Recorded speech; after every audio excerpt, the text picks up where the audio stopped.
नमस्कार, आदाब। Crime petrol dial 100 में आप सबका स्वागत है। तमाम तकलीफों के बावजूद इंसान जिंदगी से मोह नहीं छोड़ पाता और यही खूबसूरती है इसकी कि संघर्ष करते हुए भी एक एक पल को जी भर के जिया जाए। लेकिन कई बार परिस्थितियां इंसान के हक में नहीं होती और समस्याएं बड़ी लगने लगती हैं। जिसने धैर्य रखा वो पार उतर गया, लेकिन जो छटपटाकर बीच का और आसान रास्ता ढूंढने निकला वो गुमराह होकर अनर्थ के रास्ते पर निकल गया। और इस सब के बीच इस दुनिया में कुछ लोग ऐसे भी मौजूद हैं जो किसी की मजबूरी को भुनाने के लिए हमेशा तैयार रहते हैं, लेकिन वो ये भूल जाते हैं कि गलत काम चाहे कितनी भी होशियारी से क्यों ना किया जाए, वो कभी ना कभी सामने आ ही जाता है। सोनाली, सोनाली, सोनाली देखो 9:30 बज गए। रिजल्ट लगा क्या? जल्दी कर। पापा आप तो जानते हो ना मैंने कितनी मेहनत की है, तो प्लीज पापा मुझे अच्छे नंबर देना, please please please please please.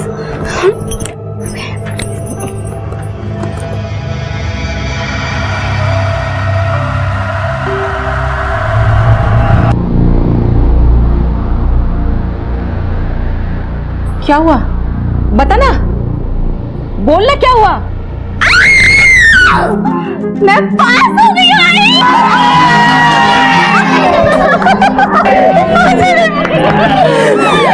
मेरे कितने परसेंटेज मिले ये तो बता। 89% आए हैं, मुझे 90 में 1 का। मेरी उम्मीद से भी ज्यादा लेकर आई है तू।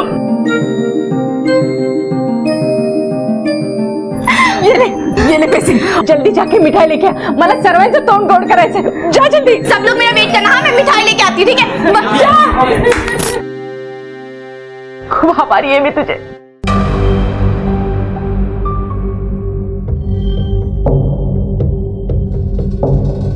ये देखो इनके बाप की गाड़ी है। ए, उठ, सोने के पैसे देता हूं क्या? लेट हो रहा है, चलो।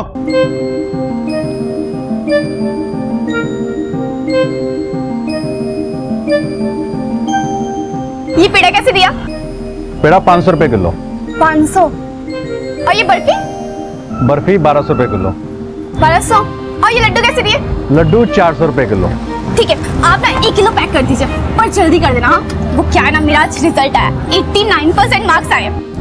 घर जाके सबको मिठाई खिलानी है। अच्छा, बधाई हो।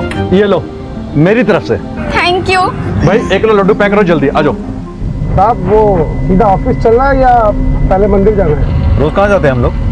हाँ, पहले मंदिर ही जाते हैं ना। कितने साल से काम कर रहा है तू? रोज रोज वही सवाल पूछेगा? मंदिर चल पहले। जी सर।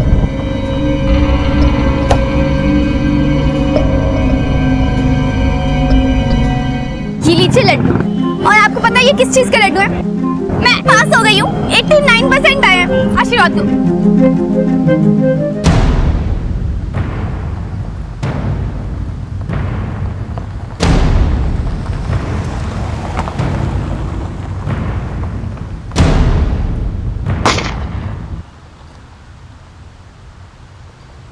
चल चल चल चल। अबे क्या करता है? भाग यहाँ से, भाग।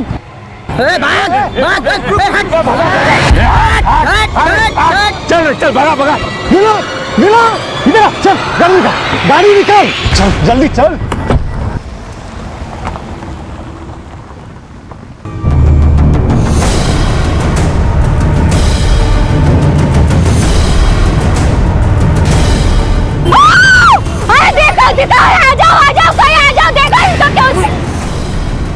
क्या हुआ इस लड़की को? खून भी आ रहा है इसे।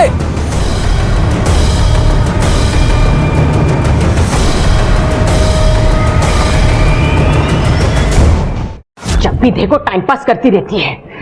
पढ़ने के लिए बोला तो इसे नींद आती है। हाँ, जब भी देखो टाइम पास। कितने नंबर लेके आई थी तू नबीला? हाँ, नशीब माझे के कांटा और पास तरी झालीस। बहुत सपने देखे थे तेरे बाबा ने कि तुझे पढ़ लिख कर बहुत बड़ा अफसर बनाएंगे, ऐसे अपने बाबा का सपना पूरा करेगी। बहुत उम्मीद है मुझे तुझ पर। आई तो रोया मत कर, क्योंकि जब तू रोती है ना तो बिल्कुल अच्छी नहीं लगती है। सच में देखना, मैं मन लगाकर पढ़ाई करूंगी, बहुत मेहनत करूंगी, तेरा और बाबा का सपना जरूर पूरा करूंगी। हाय, अब से मैं मेहनत करूंगी ताकि एसएससी के एग्जाम में अच्छे नंबर ला सकूं। सच में, बस तू रोएगी नहीं, प्रॉमिस मी। तू पढ़ेगी ना? बहुत पढ़ूंगी।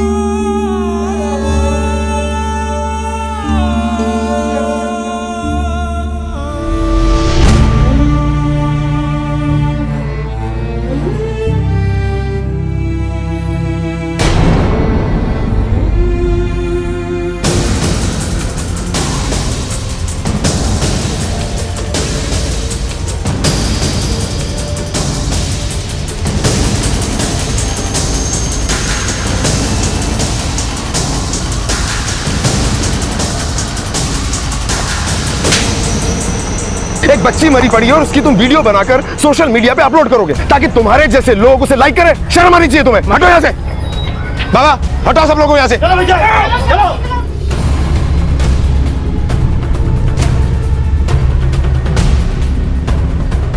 सर, इसका जख्म देखकर ऐसा लगता है कि इस पे गोली चलाई गई है और खून ज्यादा बह जाने की वजह से इसकी मौत हुई है। कदम, सर, सोचने वाली बात तो ये है कि इतनी छोटी सी बच्ची को कोई क्यों गोली मारेगा?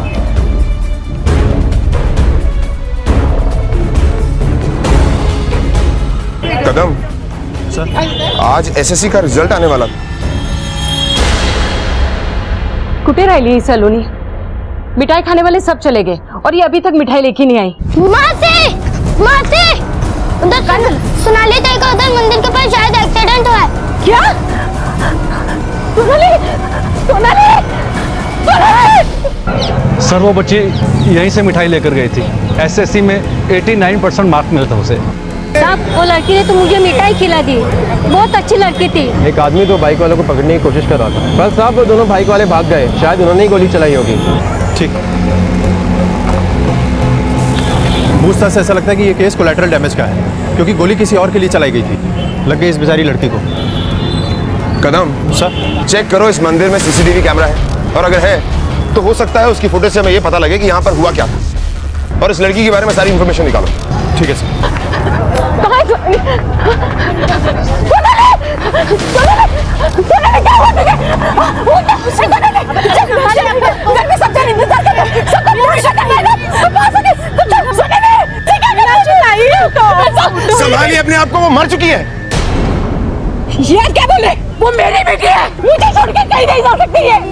अरे इसको तो कॉलेज में एडमिशन करना है, इसको बड़ा अफसर बनना है, अपने आई बाबा का सपना पूरा करना है। ये ऐसा मजाक नहीं कर सकते मुझे। मीनाक्षी नहीं है, अपना ही सोना मेरी चुकी है।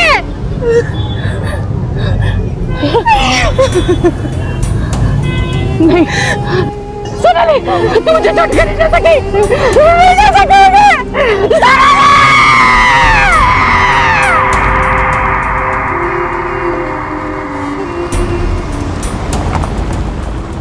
कहते हैं कि जिंदगी और मौत ऊपर वाले के हाथ में होती है। जन्म के साथ ही मौत का भी समय तय हो जाता है। ये सच है कि गोली सोनाली को लगी थी, लेकिन ये भी सच है कि वो उसके लिए नहीं चली थी। हमला आनंद पर हुआ और मौत सोनाली की हुई। आनंद पर यह हमला किसने और क्यों किया था? क्या सच्चाई थी इस हमले की? और ऐसा क्या घटा था आनंद की जिंदगी में कि जिसकी वजह से कोई उसकी जान लेना चाहता था?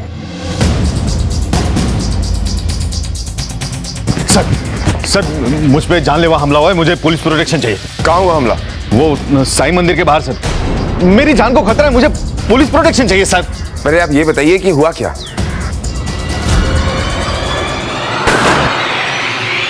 आपकी किसी के साथ कोई दुश्मनी या कोई झगड़ा? अब हमारे बिजनेस में लोग अक्सर दुश्मनी पाल लेते हैं। वैसे क्या बिजनेस करते हैं आप? मेरी लोन एजेंसी है।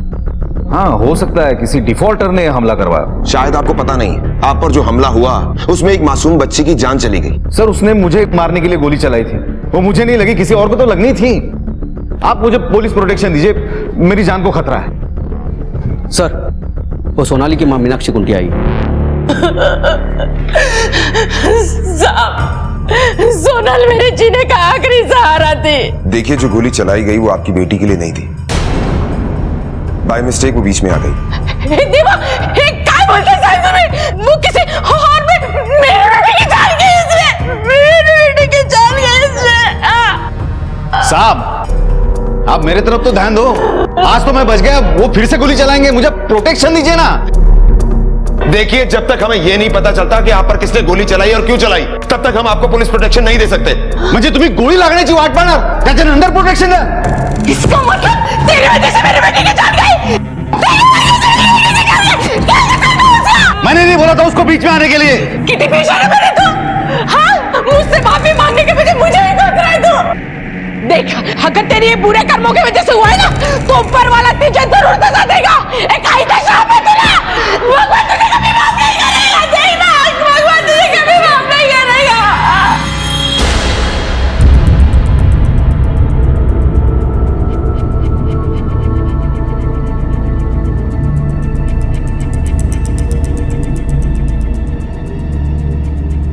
कदम, सर। इसे देखकर तो यही लग रहा है कि शायद किसी ने आनंद को मारने की सुपारी दी है। Yes sir. और सर ये देखिए, फुटेज में 2 लोग हैं, लेकिन सर प्रॉब्लम यह है कि उनमें से एक ने हेलमेट पहन रखी है और दूसरे ने अपना चेहरा ढका हुआ है। और सर बाइक का नंबर प्लेट भी क्लियर नहीं है। कदम, हो सकता है कि इसकी शक्ल आनंद के ड्राइवर ने देखी हो। पूछताछ करो उससे, स्केच बनवाओ। ठीक है सर। सब कुछ इतनी जल्दी में हुआ कि हम उसका चेहरा ठीक से देख नहीं पाए। देखो, जितना भी याद है वो बताने की कोशिश करो।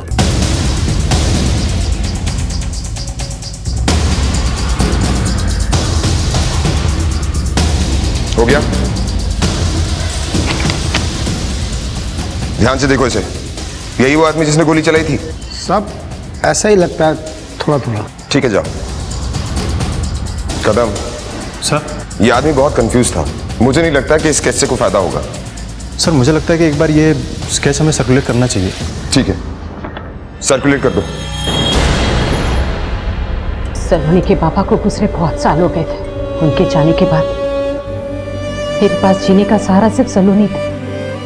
अब तो वो भी नहीं रही। अब मैं किसके सहारे जीऊंगी? मेरी बेटी ने अब तक तो पूरी दुनिया देखी भी नहीं। वो कलेक्टर बनना चाहती थी, अपने आही पापा का सपना पूरा करना चाहती थी। अब मैं किसके सहारे जीऊंगी? मेरे जीने का कोई मकसद भी नहीं है। अब मुझे मेरी मौत का इंतजार है। प्लीज संभालिए अपने आप को। और किसने कहा कि आपके पास मकसद नहीं? अभी सोनाली को न्याय मिलते हुए देखना है आपको।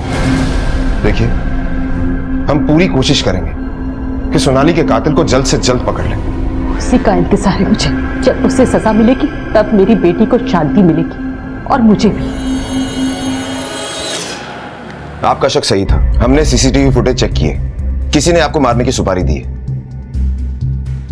अच्छा ये बताइए, आपको किसी पे शक है? किसका नाम लूं मैं? नहीं, ऐसे मेरे बहुत सारे क्लाइंट हैं जिन्होंने मुझसे पैसे लिए लेकिन अभी वापस करने का नाम ही नहीं ले रहे। अब कैसे बताऊं कौन हो सकता है? किसी और को कुछ करने की जरूरत ही क्या है सर? ये काम ही ऐसा करते हैं कि लोगों के दिल से बद्दुआ निकलती है।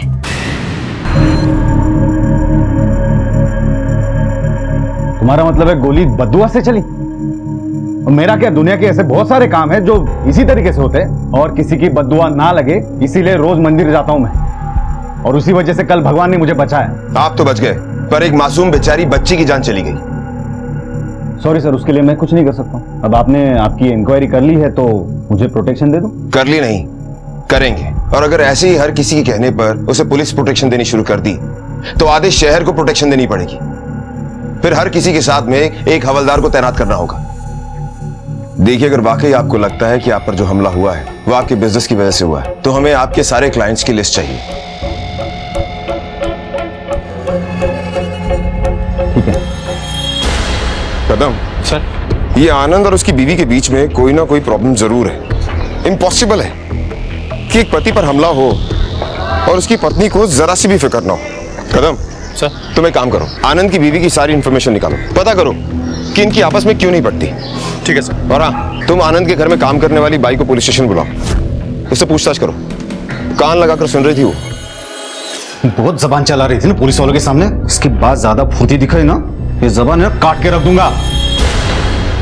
साहब, ये दोनों तो सिर्फ नाम के पति पत्नी है। मैंने तो इन्हें पति पत्नी के जैसे रहते हुए कभी नहीं देखा। हमेशा लड़ाई झगड़ा करते थे। पिछले 2 साल से तो मेम साहब ने साहब के लिए व्रत सावित्री का व्रत रखना भी छोड़ दिया।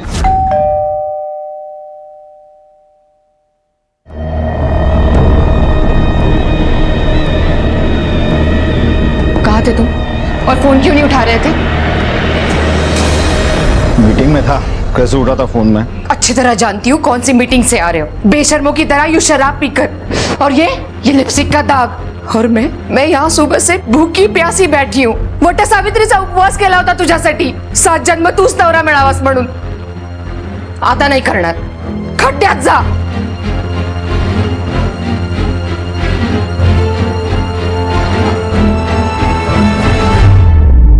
कदम सर।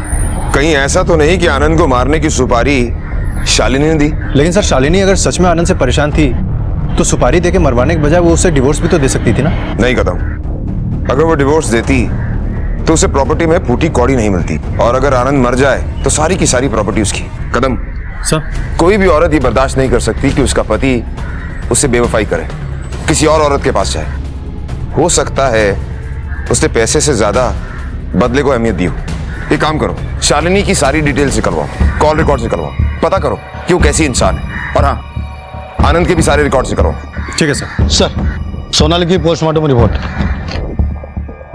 सर, पोस्टमार्टम रिपोर्ट के मुताबिक तो सोनाली पे जो गोली चली थी वो किसी देसी कट्टे से चलाई गई थी।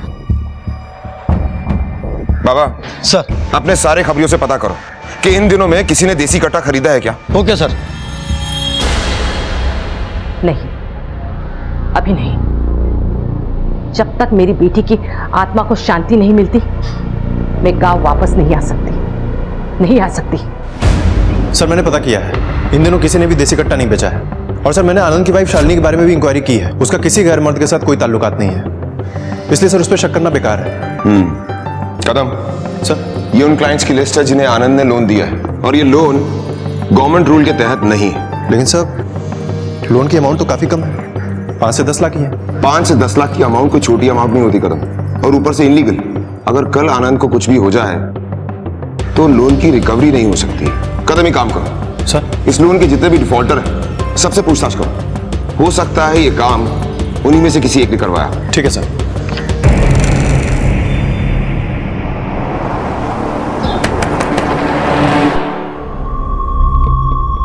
राजन जी, ऑटो लेना था मेरे को साहब, कहीं से भी लोन नहीं मिला मेरे को, तो फिर मैंने अपना ये खोली आनंद पवार के पास गिरवी रख के पैसे ले लिए। मैं कम पढ़ा लिखा हूँ साहब, कुछ समझा बुझा कर मेरा साइन ले लिया पेपर पे, मेरा खोली खा गया साहब। अच्छा होता अगर वो मरता तो।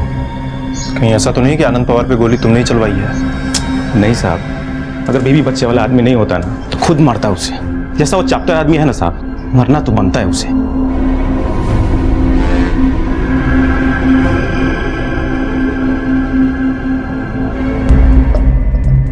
ऊपर वाला गवाह है साहब, मैं ऐसा कुछ नहीं किया जैसे आप सोच रहे। तेरा रिकॉर्ड चेक किया है मैंने, पिछले 4 महीने से तूने लोन की किश्त नहीं भरी।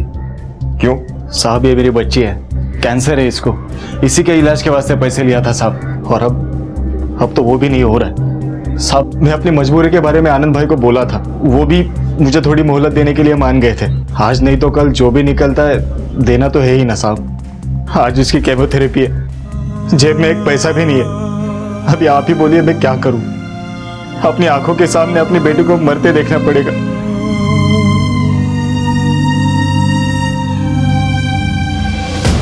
साहब, हमारा मैटर तो कब तक क्लोज हो गया? हमारी जरूर क्या काम करती है, अब जरूरतमंद लोगों को ढूंढती रहती है लोन के लिए, और जो कमीशन मिलता है उससे हमारी किस्त चली जाती है। हमारा कोई झगड़ा नहीं है उससे, आप चाहे तो पूछ लीजिए इससे।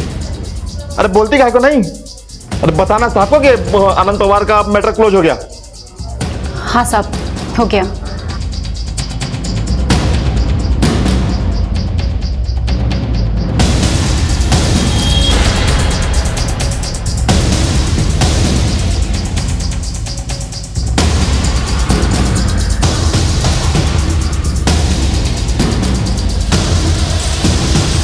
सर, प्रशांत का घर तो यही है, लेकिन यहाँ ताला लगा हुआ है। इसके पड़ोसी से पूछताछ करते हैं, हो सकता है उन्हें पता हो कि कब गया और कब आएगा। प्रशांत अब कैसे आएगा साहब? वो तो बेचारा दुनिया ही छोड़ गया। आत्महत्या किए भी 2 महीने हो गए। उसका परिवार भी यूपी में कहीं शिफ्ट हो गया है। यूपी में कहाँ? गांव शहर तो पता नहीं साहब, बस इतना पता है यूपी गए थे वो। कदम सर, पता करो प्रशांत के परिवार वाले यूपी में कहाँ रहते हैं। हो सकता है कदम प्रशांत ने जो सुसाइड कमिट की है लोन की इंस्टॉलमेंट का नतीजा है।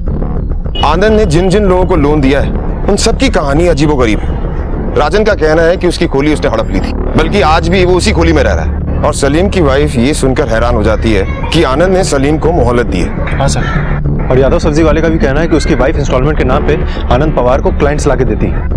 कदम, ये मामला सिर्फ लोन की इंस्टॉलमेंट का नहीं है शायद। एक काम करो सर, सबके फोन रिकॉर्ड्स निकलवाओ, चेक करो। ठीक है सर। सर, हमारे खबरों का कहना है कि पिछले 2 महीनों में सुपारी लेने की कोई भी खबर उन्हें नहीं मिली। इसका मतलब ये काम किसी बाहर वाले से करवाया गया। अरे एक वक्त था कि तू मेरे लिए उपवास रखती थी और मजे से खाना खा रही है अभी। शर्म नहीं आती तुझे? क्योंकि तुझे कुछ पड़ी नहीं है ना कि कोई मुझे मारना चाहता है। अरे शर्म नहीं आती तुझे? खुश है तू मुझे ऐसा घर में कैद देखकर? तो क्या करूं?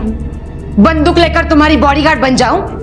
जैसी करनी वैसी भरनी। बुरे लोगों के साथ ऐसा ही होता है, सड़ सड़ के मरते हैं। एक खींच के दूंगा ज्यादा आवाज किया तो। शर्म नहीं आती? अपने पति की मरने की बात करती है। शर्म तो मुझे इस बात की आती कि मैं तुम्हारी बीवी हूं। शालिनी! सर शालिनी, संतोष, सलीम और राजन के कॉल रिकॉर्ड्स मिले हैं। लेकिन सर उसमें एक खास बात है। क्या? सर शालिनी और राजन के बीच में फोन पर बातचीत हुई है और राजन के मुताबिक उसका जो मकान गिरवी था और जिसको आनंद ने हड़प लिया था वो अभी भी राजन के नाम पर है। सर, प्रशांत की फैमिली यूपी के मिर्जापुर में शिफ्ट हुई है और उनके शिफ्ट होने से पहले ही आनंद पे अटैक हुआ है। कदम सर, तुम मिर्जापुर जाने की तैयारी करो। हमें किसी भी हालत में सोनाली को न्याय दिलाना है। ठीक है सर।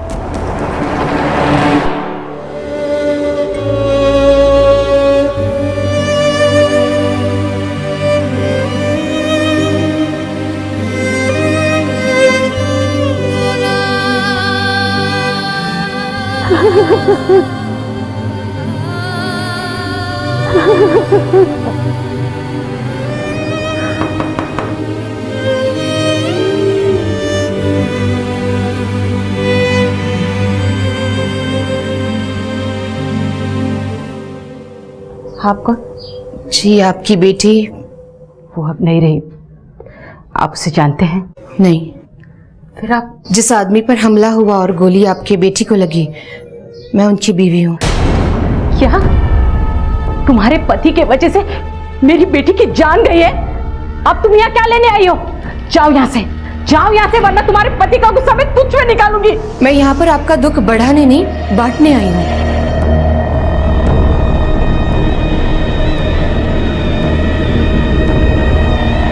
पैसे देकर तू मेरा दुख बांटने आई है यहाँ? हाँ, लेके जा ये कागज के टुकड़े। मुझे ये नहीं, अपने बेटी का बदला चाहिए। साहब, मैंने झूठ बोला था खोली को लेकर, लेकिन अगर मैं उसकी बात नहीं मानता ना साहब, तो वो जरूर ले लेता साहब मेरा खोली। कौन सी बात? साहब वो, तू अंदर जा, जा अंदर जा। अब बता, कौन सी बात? साहब, उसने मेरा खोली इसलिए नहीं लिया क्योंकि मैंने इसको भेजा था उसके पास। साला, इतनी कीमती चीज रखे, काम होते ही इसे मैं घर भेज दूंगा।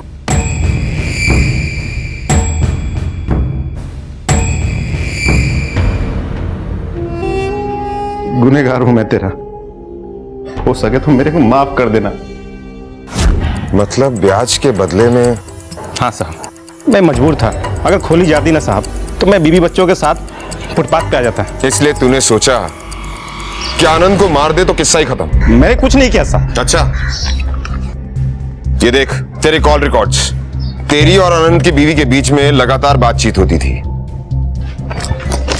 बता, क्या लेना देना तेरा उसकी बीवी के साथ? बोल। साहब, मैं तो उस आनंद को सुनाने गया था कि ये रोज रोज का डिमांड बंद कर, तो लौटते वक्त उसकी बीवी ने खुद बुलाया था मिलने को। मुझसे क्या काम है? तुम्हें पैसे चाहिए ना? ये लो पैसे। पैसे? लेकिन मेरे को काहे को दे रहे हो? तुम्हारी परेशानियों से छुटकारा पाने के लिए। अब उनसे कैसे छुटकारा पाना है ना, ये तुम ही सोचो। मैं पहले से जानती थी कि मेरे पति के बाहर दूसरी औरतों के साथ संबंध है, और इसी वजह से एक छत के नीचे रहते हुए भी मैंने उससे कोई वास्ता नहीं रखा। मजबूर औरतों का फायदा उठाते थे वो, और वो भी इतनी चालाकी से कि कोई उनके खिलाफ मुंह नहीं खोल पाता था। और जब आपको लगा कि आनंद नहीं रुकने वाला, तो आपने राजन को उसकी सुपारी दे दी। मैंने वो पैसे राजन को सुपारी के लिए नहीं, उसकी हेल्प करने के लिए दिए थे सर, ताकि वो मेरे पति के ट्रैप से बच सके। अच्छा झूठ बोलती हैं आप। अगर आपको अभी भी मुझ पे भरोसा नहीं है तो अभी मुझे अरेस्ट कर लीजिए, ताकि लोगों को पता तो चले कि आनंद कितना घटिया और गिरा हुआ इंसान है।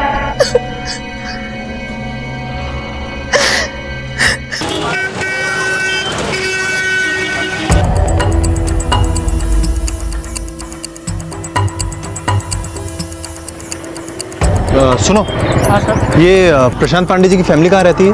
सब वो जो सामने घर है ना, उन्हीं का है। आपके पति ने आत्महत्या क्यों की थी?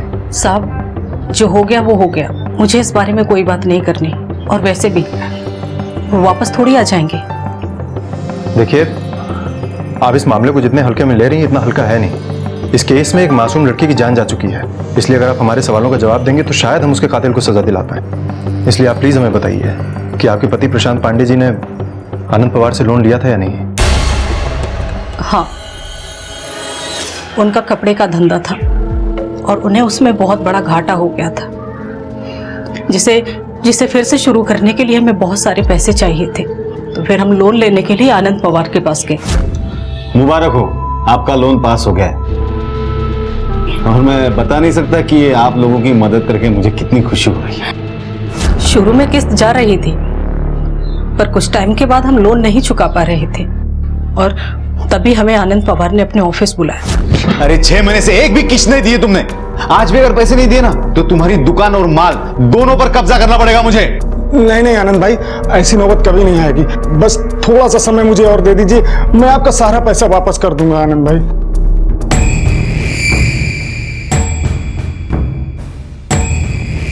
मैं अगर तुम्हें थोड़ा समय दे भी दूं तो तुम मुझे क्या दोगे? मेरे पास क्या है? मेरे पास तो देने के लिए कुछ नहीं है आनंद भाई।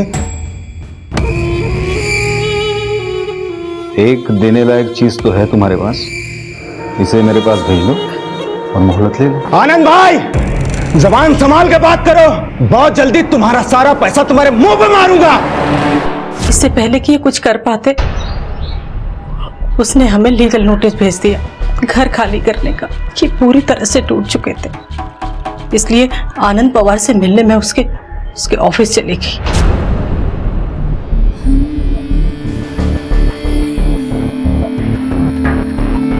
हम किसी चीज के लिए ना नहीं बोलेंगे, बस आप हमसे वादा कीजिए, पैसों के लिए हमारे पति को आप परेशान नहीं करेंगे। ये बात इनको पता चल गई, ये बर्दाश्त नहीं कर पाए। एक दिन इन्होंने आत्महत्या कर ली और फिर हम सब यहाँ चले आए।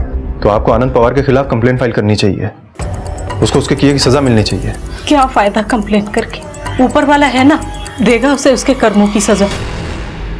यह साबित हो चुका था कि आनंद एक गलत इंसान था, लेकिन पुलिस के पास ऐसा कोई पुख्ता सबूत नहीं था जिसकी बिना पर वो उसके खिलाफ कोई एक्शन ले पाए। दूसरी तरफ सोनाली के कत्ल का अब तक कोई भी सुराग पुलिस के हाथ नहीं लगा था। ऐसा महसूस हो रहा था कि जैसे कभी कोई सुराग था ही नहीं। और तभी एक ऐसी घटना घटी जो शायद पुलिस के इस गतिरोध को बेच सकती थी।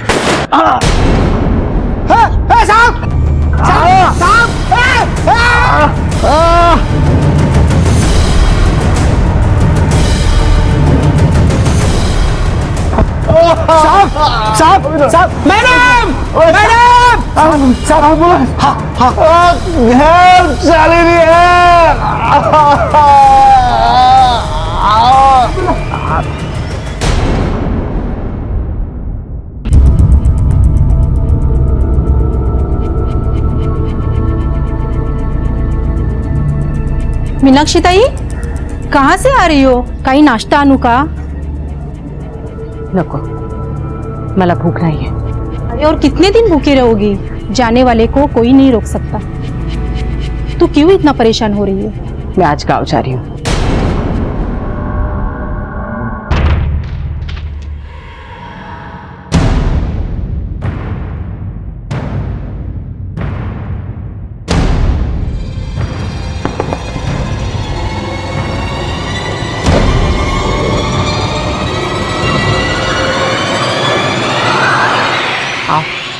इंस्पेक्टर साहब, गोली कॉलर बोन के पास लगी थी, लेकिन ऑपरेशन सक्सेसफुल रहा। आनंद पवार अब खतरे से बाहर है। और ये बुलेट जो मरीज की बॉडी के अंदर से रिकवर हुई है। कदम, शायद ये देसी कट्टे से चली हुई गोली है। सो इसका मतलब कि जिन लोगों ने पवार पे पहले गोली चलाई थी वो दोनों अब भी उसके पीछे हैं। हो सकता है। डॉक्टर जी, हम पेशेंट से मिल सकते हैं? जी हाँ, आप मिल सकते हैं। मैंने आपको पहले ही कहा था कि मुझे प्रोटेक्शन चाहिए, लेकिन आपने मेरी बात ही नहीं मानी। डरने की जरूरत नहीं है। वैसे भी तुम हॉस्पिटल में हो, और अगर उन लोगों ने तुम पर दोबारा हमला करने की कोशिश की तो डॉक्टर है ना यहाँ पर। मैं तो तुमसे यही कहूंगा कि कुछ दिनों के लिए तुम हॉस्पिटल में ही रहो। यहाँ मेरी ये हालत हुई और आप मुझे जोक सुना रहे हैं। सुना नहीं रहे हैं, बता रहे हैं। और एक वार्ड बॉय को तुम पर नजर रखने के लिए कह दिया है। और हाँ, अगर एक औरत ने भी तुम्हारे खिलाफ कंप्लेंट की तो यहां से भी ज्यादा सेफ जगह पर तुम्हें ट्रांसफर कर देंगे। तब तक के लिए टेक केयर।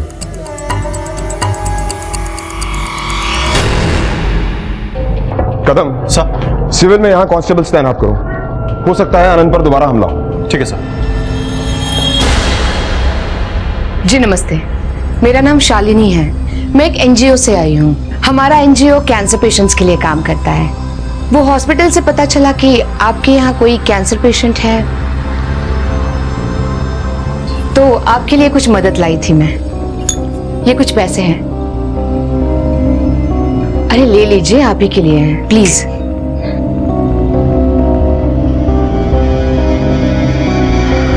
वैसे इन पैसों का क्या करना है ये आप लोग ही डिसाइड कीजिए। अपनी बेटी को बचाइए या फिर उस बीमारी को ही खत्म कर दीजिए जो आपका घर उजाड़ रही है। नमस्ते। ये क्या भूल के गई?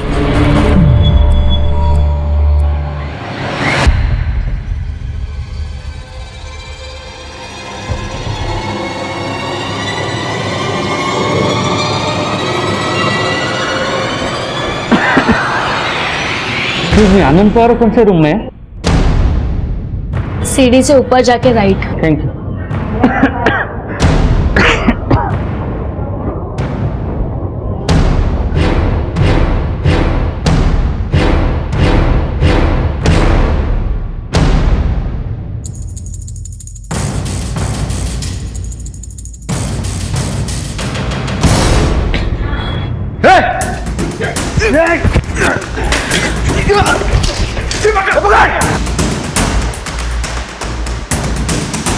रुक,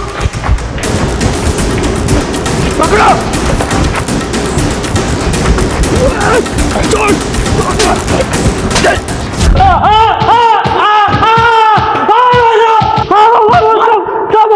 सर, इसके पर से ये आधार कार्ड मिला है। इसका नाम प्रकाश झंडे है। कदम सर, इसका प्रेजेंट पास्ट फ्यूचर सब पता करो। अगर स्पारी किलर का एक भी क्लू मिल गया ना, फिर देखते हैं ये आदमी कैसे मुंह नहीं खोलता।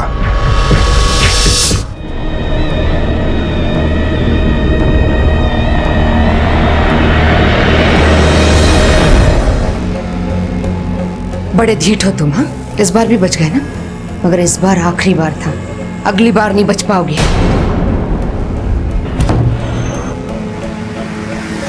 सर, ये प्रकाश झंडे नागपुर का मोस्ट वांटेड क्रिमिनल है। लेकिन इसमें भी खास बात यह है सर कि ये मीनाक्षी का सगा भाई है और सोनाली का सगा मामा। इसका मतलब आनंद के घर के बाहर जो हमला हुआ और जो हॉस्पिटल में हमला हुआ, उसके पीछे मीनाक्षी का हाथ था। हाँ साहब, प्रकाश माझा भाव है। मुझे पता है नागपुर में उसने क्या क्या कारनामे किए। सोनाली के जाने के बाद उसने मुझे फोन किया था, मैंने उसे सब बता दिया। लेकिन साहब, मैंने उसको नहीं बोला किसी को मारने के लिए। वो कल भी आया था, वो बोल रहा था कि हाँ, मैंने ही गोली मारा उसको। निशाना थोड़ा सा चूक गया ना, इसलिए बच गया साला। अब कल देख, उसके ना खोपड़ी में ही गोली उतारेगा मैं। मैंने तुझे मना किया था ना कुछ भी करने से। तेरी इसी गुंडागर्दी की वजह से मैं सोनाली को मुंबई लेकर आई। और अब अरे लेकर आई थी तो फिर कहाँ गई सोनाली, बोलना। वो साला आनंद पवार की लोंडियाबाजी की वजह से मेरी भांजी मर गई है। देख भाई, मुझे भी सोनाली के बारे में उतना ही दुख हुआ है जितना कि तुझे हुआ है। बदला तो मैं लेके रहेगा, छोड़ेगा नहीं उसको मैं। अच्छा, अब ये बताइए कि आपको कैसे पता चला कि आनंद औरतों से गलत हरकतें करता है? आनंद की बीवी शालिनी ने मुझे बताया। वो पैसे लेकर आई थी। और क्या कहा उसने? उसकी बातों से ऐसा लगा कि वो अपने पति को मारना चाहती है। मैं जानती हूँ ये सब कुछ मेरे पति की वजह से हुआ है। औरत को खिलौना समझकर उन्होंने जो खेल खेला है, ये उन्हीं की बद्दुआएं हैं जो उन्हें ये सजा मिल रही है। सब जानती है ना तू? हाँ, तो क्यों तेरे पति के नाम का मंगलसूत्र पहना है तूने? इसे उतार के फेंक दे। फेंक दूंगी, मगर अभी नहीं, सही समय आने पर। उसके बातों से मुझे ऐसा लगा जैसे वो अपने पति से खुश नहीं है, उससे छुटकारा पाना चाहती है वो। प्रकाश के साथ मिले मीनाक्षी के कनेक्शन से पुलिस की कुछ उम्मीद बढ़ी थी, लेकिन उससे भी उनके हाथ कुछ नहीं लगा, क्योंकि प्रकाश ने आनंद पर हमला तो किया था, लेकिन उसका मकसद सोनाली की मौत का बदला लेना था। सोनाली का कातिल खुलेआम घूम रहा था। आखिर वो कौन था जिसने आनंद पर गोली चलाई या चलवाई और जिसका निशाना सोनाली बनी? कौन था वो जिसे आनंद से इस कदर नफरत थी? शालिनी, राजन, सलीम या फिर संतोष?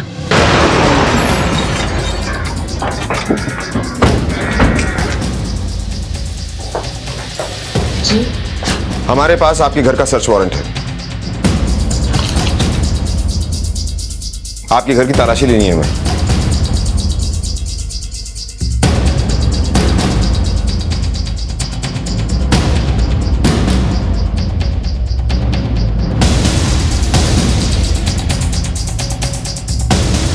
क्या अलमारी से पैसे मिले? सर, इनके कबर्ड में से ये रुपए मिले। बताइए, और सबसे पहले ये बताइए कि इतना कैश आप लोगों में क्यों बांट रही थी? जी वो आनंद ने लोगों के साथ जो कुछ भी किया मैं उसे ठीक तो नहीं कर सकती, मगर ये पैसे देकर मैं उनका दुख कम करना चाहती थी, इसलिए ये कैश सबको दे रही थी। इतना कैश आपके पास आया कहां से? मैंने अपनी ज्वेलरी बेचकर ये कैश लाया है।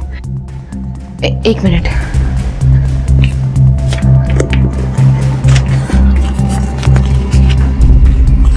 अपना मंगलसूत्र बेचकर जो पैसे लाए थे वो सलीम को दिए और चेन बेचकर राजन को पैसे दिए थे, और अपने सारे सेविंग्स मैंने मालती को दे दिए ताकि वो गांव जाकर अपनी जिंदगी नए सिरे से शुरू कर सके। और ये जो कैश है आपके हाथ में, अपना नेकलेस बेचकर मैंने लाए थे। यही पैसे लेकर मैं मीनाक्षी को देने गई थी, मगर उन्होंने लेने से साफ मना कर दिया।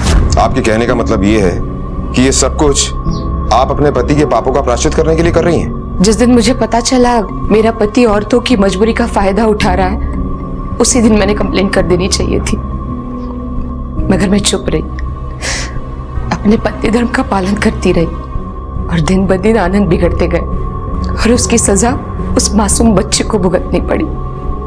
जुर्म को सहना और जुर्म छुपाना भी जुर्म ही है सर।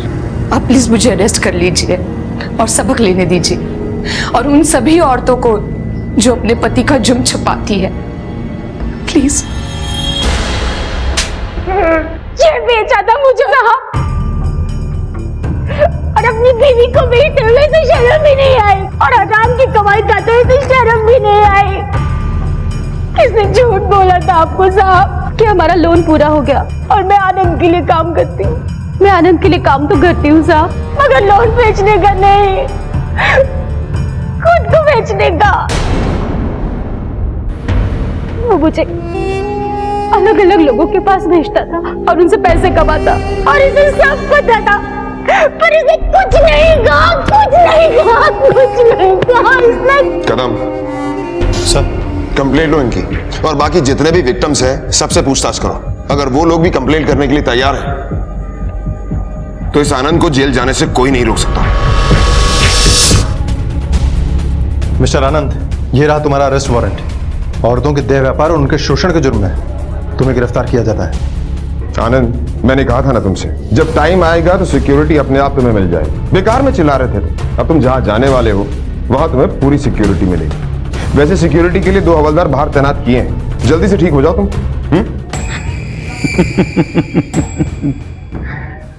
इंस्पेक्टर, तुम मेरा कुछ नहीं बिगाड़ सकते। वो सारी औरतें बालिग थी, खुद आई थी अपनी मर्जी से।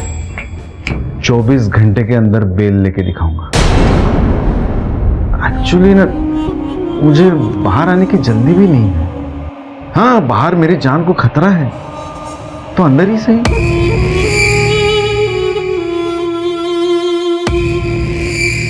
कदम सर, देखा जाए तो ये आनंद बिल्कुल सही कह रहा है। हमें इसके खिलाफ और सबूत इकट्ठे करने होंगे।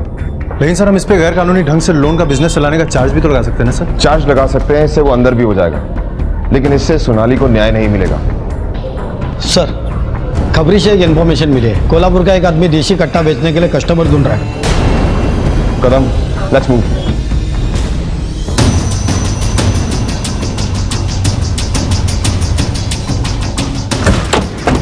बाबा। हाँ सर। यही जगह है? हाँ सर, यही जगह है। कदम सर, अपनी अपनी पोजीशन ले लो।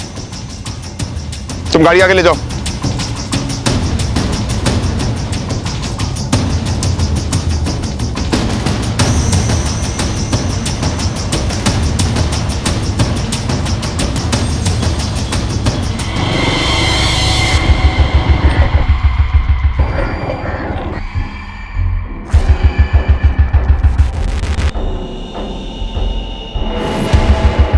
माल लाया? पैसा लाया?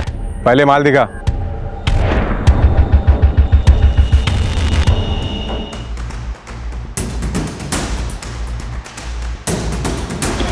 अरे भाग, पुलिस पुलिस भाग! पकड़ से, पकड़ से!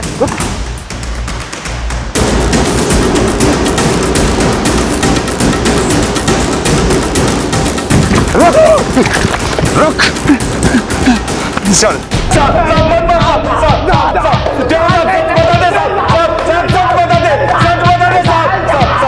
आपने कोई बड़ा क्राइम नहीं किया साहब। हाँ साहब, हमें सुपारी मिली थी।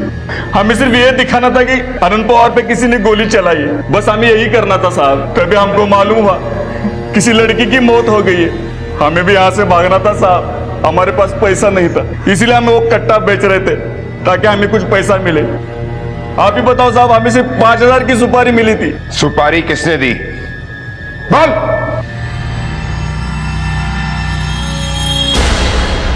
मैंने उनको खुद पर गोली चलवाने की सुपारी दी थी। क्यों? एक औरत मुझे फोन पर परेशान कर रही थी, धमकी दे रही थी कि वो मेरी असलियत लोगों के सामने लाएगी। तो मैंने प्लान बनाया कि अगर खुद पर गोली चलवाता हूं तो वो लोग डर जाएंगे कि अगर मुझे कुछ हुआ तो इल्जाम उन पर जाएगा। अपनी काली करतूतों को छुपाना चाहता था, तेरे चक्कर में एक बच्ची की जान चली गई। तू टेंशन मत ले, अब तुझे पूरी प्रोटेक्शन देंगे हम। लेकर जाओ इसे। सर, अगर इसको सच में कोई औरत ब्लैकमेल कर रही थी तो ये बात हमें पता क्यों नहीं चली? पता चल गई थी, और ये औरत तो और कोई नहीं, शालिनी थी। उसने सोचा ऐसा करके शायद आनंद सुधर जाए, लेकिन आनंद ने आगे बढ़कर कुछ और ही किया। ये प्रॉब्लम सॉल्व करने की बजाय अगर शालिनी हमारे पास आई होती तो आज सोनाली जिंदा होती। इसीलिए शालिनी खुद को सोनाली की मौत की जिम्मेदार समझती है। अगर किसी बेहद मुश्किल सवाल का कोई आसान उपाय है तो जांच की जरूरत है कि कहीं ये किसी संकट की दस्तक तो नहीं, क्योंकि आनंद जैसे लोग समाज में भरे पड़े हैं और वो किसी आसान उपाय से हमें फंसाने की पूरी कोशिश कर सकते हैं। आनंद को गैर कानूनी तरीके से लोन कंपनी चलाने और देह व्यापार, जालसाजी, शोषण और शारीरिक उत्पीड़न के लिए, और प्रकाश को अपने पिछले अपराधों और आनंद पर हमला करने के लिए गिरफ्तार किया गया। राजेश और शरद को गैर कानूनी हथियार के इस्तेमाल और सोनाली के कत्ल के लिए, और संतोष, राजन और सलीम को जबरदस्ती अपनी बीवियों से देह व्यापार करवाने के लिए गिरफ्तार किया गया। और ये सभी इस वक्त न्याय की हिरासत में हैं। देखते हैं हमारे आज के एपिसोड की दूसरी।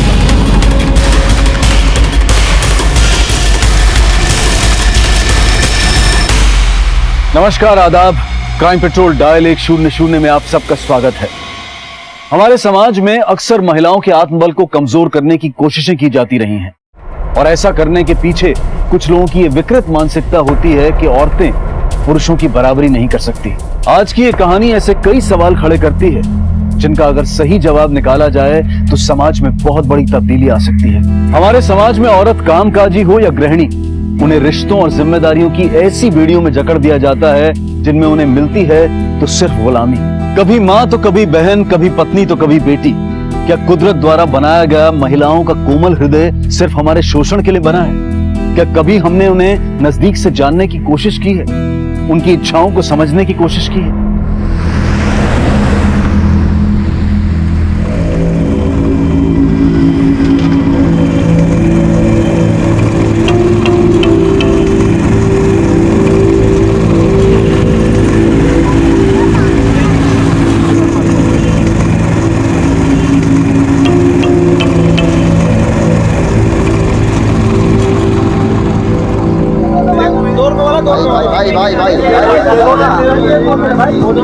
एक मिनट,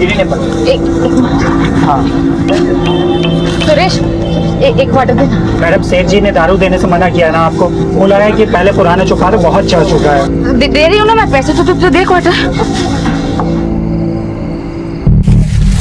अरे मैडम सुनो तो। पकड़ो से, अरे पकड़ो, मैडम चोर पकड़ो, चोर पकड़ो, चोर। पकड़ो से।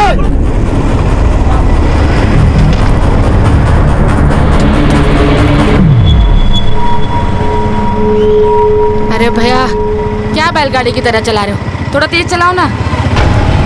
अरे मैडम तेज तो तब चलाऊंगा जब पता चले जाना कहाँ है। अरे बता दो कहाँ जाएंगी आप? अरे भैया किधर भी लेके चलो ना, चलो। साला मुझसे पैसे मांग रहा था, बोलता पहले पुराने तो फिर नया मिलेगा। जानता नहीं मेरी वजह से कितनी चलती है इसकी दुकान। ओ मैडम ये बोतल चुरा के लाई हो क्या? क्यों, तो पुलिस वाला है क्या? ऑटो चला अपना। ऑटो क्यों रोका? ए मैडम बाहर आइए, आप बाहर आइए। मैं नहीं अरे आऊंगी। बाहर आइए, सराफत से आ रही हैं, पुलिस को फोन करो। तू क्यों इतना उछल रहा है? तुझे तो दे रही हूँ ना पैसे। अरे नहीं चाहिए आपके पैसे, मुझे लफड़े में नहीं पड़ना। अरे चलना चलना, मेरे को भी तेरा मुंह नहीं लगना है। हट बेवड़ी कहीं की। अरे हट ना, तेरे बाप के पैसे की शराब पी रही हो क्या? हट हट।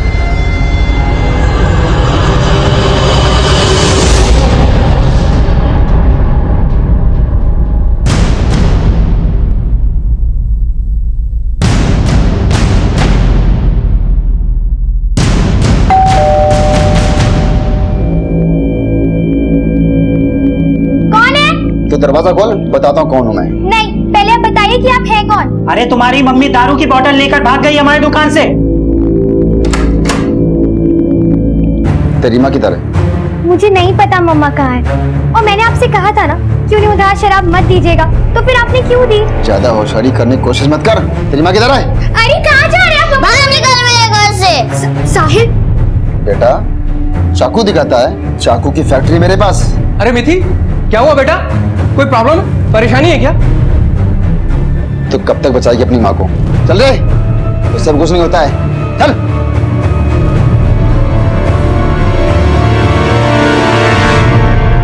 चार साल पहले अंजलि का अपने पति से तलाक हो गया था, जिसके बाद मानसिक तनाव में आकर अंजलि शराब की लत में डूब गई थी। वो अपनी माँ होने की जिम्मेदारी को भी ठीक से नहीं निभा पा रही थी। हर माँ की तरह अंजलि भी अपने बच्चों से बहुत प्यार करती थी, लेकिन नशा एक ऐसी आदत है जिसमें एक बार अगर कदम रखा तो बाहर निकलना इतना आसान नहीं होता।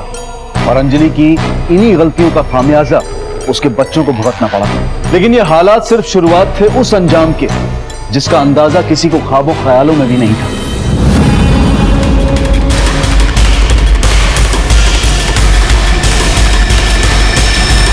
Once, Alice was sitting near a river bank with her sister. She was getting bored. दीदी मुझे नींद नहीं आ रही, मम्मी कब आएगी? शायद मम्मा आ जाएंगी, तुम सो जाओ। दीदी मम्मा जैसे लोरी सुनाती थी वैसे सुनाओ ना।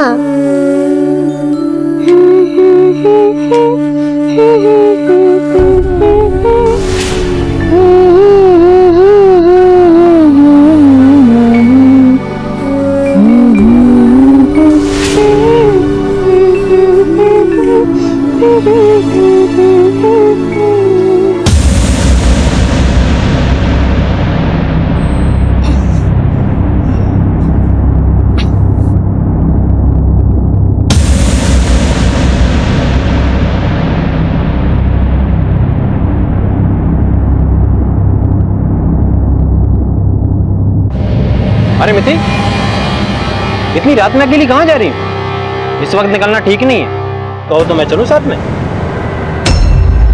देखो भैया, आप मुझे हाथ मत लगाया करो, वरना आपकी कंप्लेन कर दूंगी मैं।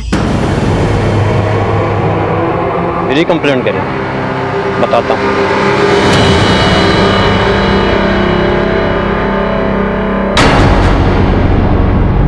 कहाँ चली गई मम्मा?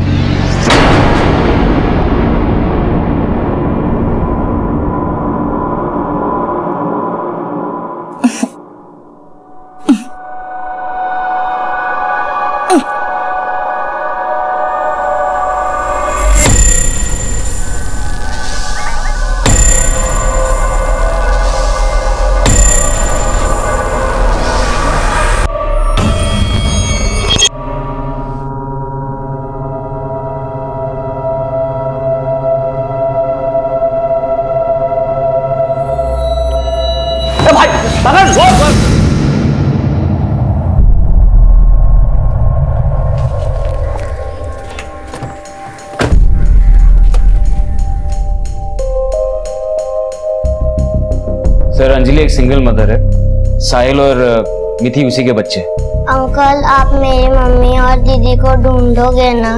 बेटा फिक्र मत करो, हम बहुत जल्द इन दोनों को ढूंढ निकालेंगे। सर कल रात से जब अंजलि घर नहीं लौटी तो साहिल को सुला के मिथिला प्यार से मुझे मिथि बुलाते, वो अंजलि को ढूंढने निकली। अब उसका भी कोई पता नहीं है सर, और अंजलि अपना मोबाइल भी ले जाना भूल गई। मिथि का भी फोन बंद आ रहा है। आप कौन हैं और अंजलि की फैमिली को कैसे जानते हैं? सर मैं अंजलि का दोस्त हूँ। 4 साल पहले अंजलि का डिवोर्स हुआ था, तब से वो अपने दोनों बच्चों के साथ हमारे सोसाइटी में रहती है। सर अंजलि के बारे में एक इम्पोर्टेंट बात है, वो शराब बहुत ज़्यादा पीती है। इतनी ज़्यादा पीती है आप इमेजिन भी नहीं कर सकते। आप जाइए, हम इन्हें ढूंढने की कोशिश करते हैं। Thank you sir. चलो साहब। अंकल आप मेरी दीदी को ढूंढोगे ना? हाँ बेटा।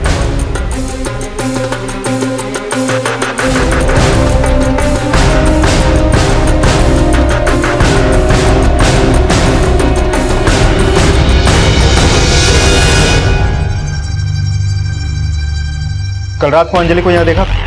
नहीं साहब, शायद ये जानते हो क्योंकि दिन का वॉचमैन मैं हूँ और रात में ये रहते हैं। तुमने कुछ देखा था? ड्यूटी पे सो तो नहीं गए थे? बिल्कुल नहीं साहब, मैं ये गेट छोड़ के कभी नहीं जाता। कल रात अंजलि मैडम को तो नहीं देखा साहब, लेकिन हाँ साहब मिथि जरूर कल रात में बाहर जा रही थी। मैंने उसे मना भी किया कि रात में बाहर मत जाओ।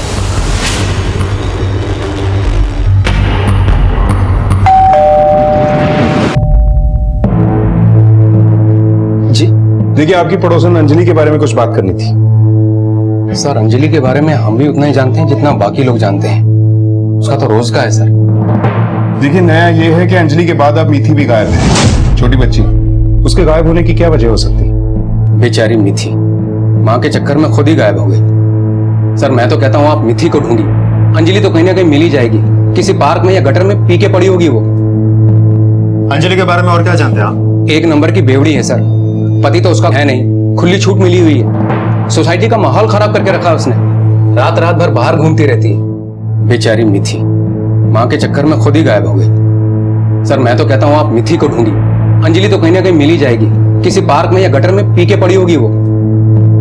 अंजलि के बारे में और क्या जानते हैं आप? एक नंबर की बेवड़ी है सर, पति तो उसका है नहीं, खुली छूट मिली हुई है। सोसाइटी का माहौल खराब करके रखा उसने, रात रात भर बाहर घूमती रहती है। सर मैंने आसपास के लोगों से अंजलि के बारे में और भी जानकारी हासिल की है। उसे शराब की बहुत बुरी लत है। इससे पहले भी कई बार रात रात भर वो बाहर थी, यहाँ तक कि 2-2 दिन तक घर वापस नहीं लौटी। राज, मुझे अंजलि से ज्यादा मिथि की चिंता।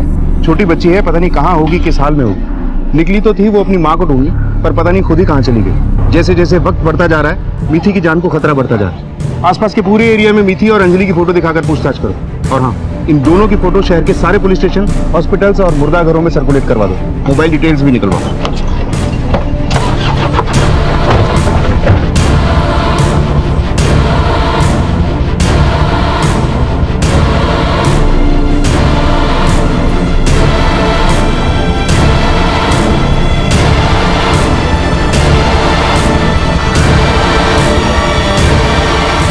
इनको देखा था?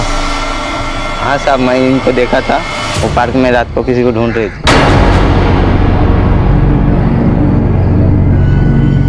कहाँ चली गई मम्मा? ठीक।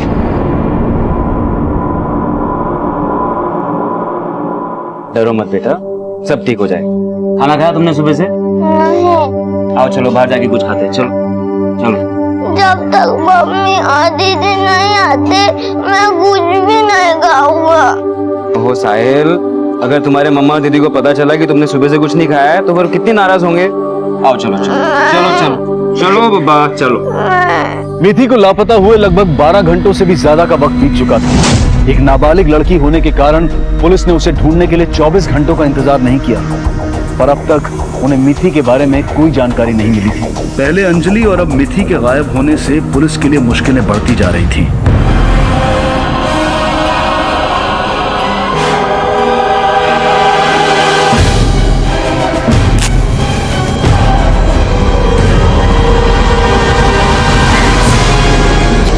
सर, आसपास के सारे पुलिस स्टेशन, हॉस्पिटल्स और मुर्दाघरों में माँ और बेटी दोनों की तस्वीरें सर्कुलेट कर दी है, लेकिन अभी तक कोई जानकारी हाथ नहीं लगी। हेलो, ओके, ठीक है, हम पहुंचते हैं। समिति का पता चल गया। चलो।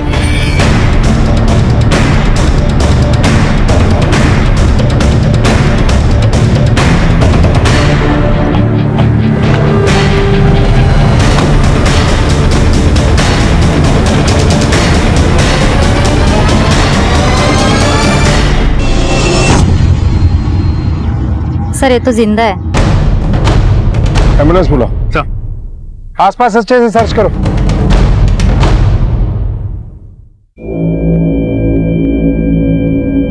साहिल बेटा, क्या सोच रहे हो? खाओ खाओ खाओ, सब ठीक हो जाएगा, खाओ। मम्मी और दीदी कहाँ होंगे? वो लोग अब तक वापस नहीं आए। पुलिस वाले उन्हें ढूंढ रहे हैं ना। जल्दी आ जाएंगे, तुम चिंता मत करो।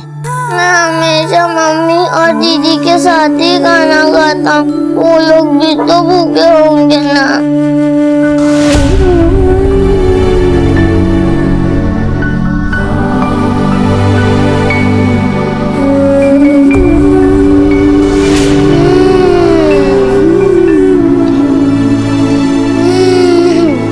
चल बेटा, मत रो, मैं हूं ना तुम्हारे साथ।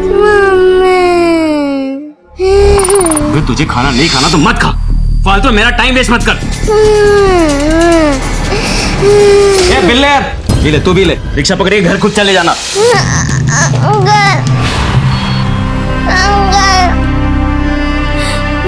लो बेटा, पानी पी लो।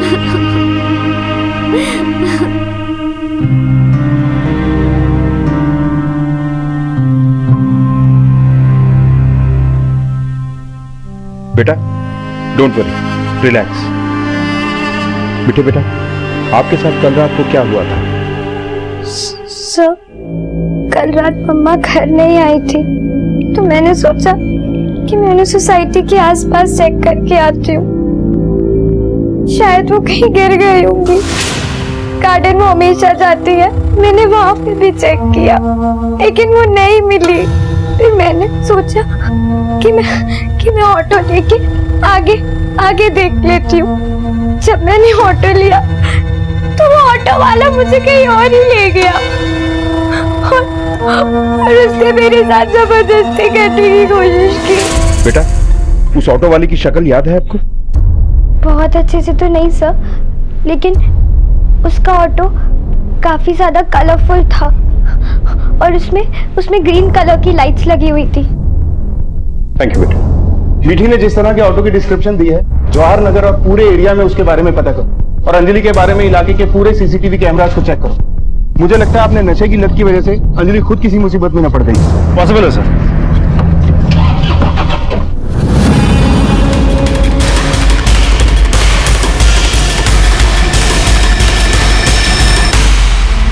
अरे बेटा, साहिल कहाँ चले गए थे तुम? हाँ, कौन ले गया तुम्हें? अरे भैया, ये लो, आओ देखो, तुम्हारी बहन मिथि मिल गई है, आ जाओ।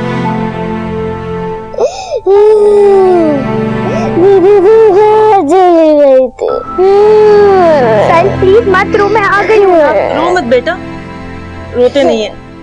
पुलिस उस कमीने को जरूर ढूंढ लेगी और देखना जल्दी तुम्हारी माँ भी मिल जाएगी। मम्मी नहीं बेटा, तुम्हारी माँ अब तक नहीं मिली, लेकिन तुम परेशान मत हो, वो जल्दी ही मिल जाएंगी। पुलिस उन्हें ढूंढ रही है। दीदी माँ मिल जाएगी। हाँ साहिल, मिल जाएंगी।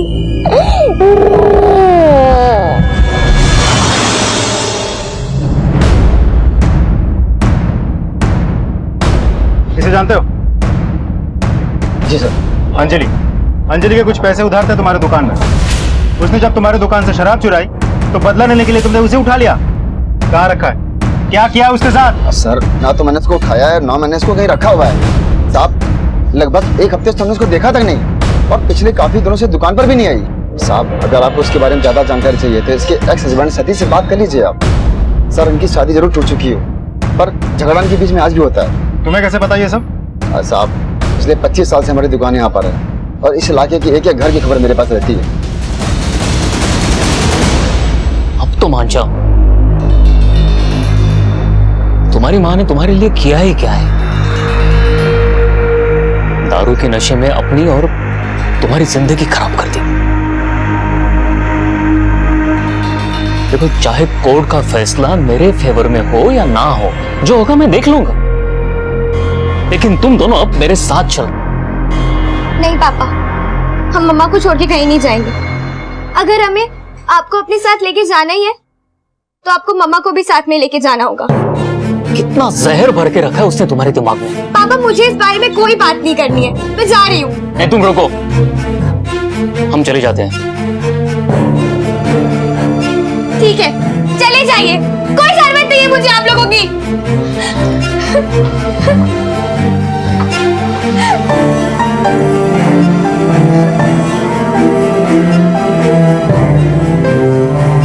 मैंने कहा था ना रहने दो, ये लोग नहीं मानेंगे, लेकिन तुम मेरी सुनते ही कहा। वैसे भी ये दोनों मेरी जिंदगी का हिस्सा नहीं है। ये दोनों मेरी जिंदगी का हिस्सा थे, है और हमेशा रहेंगे। तुम्हें कोई प्रॉब्लम है तो बता दो।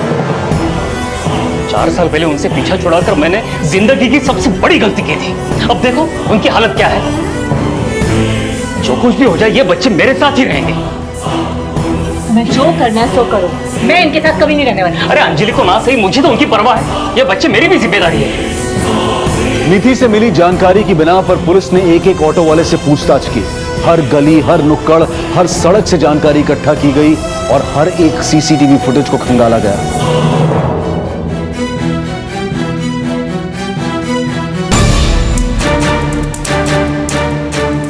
आगे ले जरा, चल। कहाँ जाना है साहब? बताता हूँ मैं, चलना। ठीक है साहब, चलता हूँ।